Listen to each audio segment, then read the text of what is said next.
This is the floating seal. This is the main component of a scroll compressor. So this does all the magic.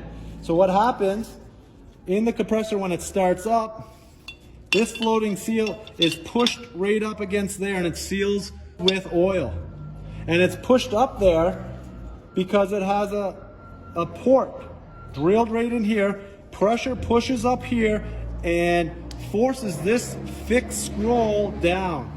And it's important to know that, and that's why compression ratio is so important. If compression ratio is really high, this will be unbalanced and it will separate the scroll's head.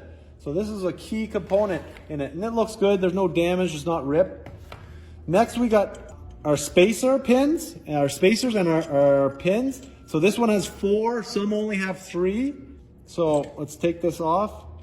This is called an HVE valve, high efficiency valve for our discharge, our discharge. As you can see here, this is what it looks like inside there. I'm not sure if you can see it. Inside there is right there, that's your interstage port. And that's where that pressure pushes up on the floating seal, which pushes against the top of the muffler plate and forces this down. Okay, looking inside there is a bit of scroll galling. There's like, if you can see, there's some circles in there, maybe really hard to see, which that means refrigerant got up in there, some liquid got it up into there, if you see that. Not too much heat on this one, which is okay. So a little bit of that. So now we take a look here. So this is oscillates. This is the orbiting scroll right here. This oscillates back and forth. Doesn't look too bad. When we take this off here and take a look at it, yeah, there's some more scroll galling in there. So it's those round circles. That means that oil, because it's always supposed to be oil in here, lubricating and keeping the seal inside here.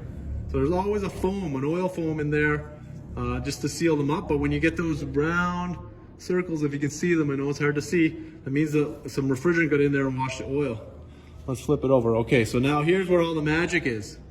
As we talked about, this is a refrigerant cool compressor. If we have a lot of wear here, what is that from? What causes that? Yeah, floodback, 100%. So that means this oil coming up to here started to get diluted by liquid refrigerant.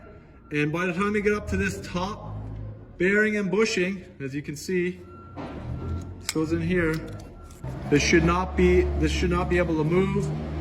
And as you can see, I know 100% now that this compressor failed from floodback.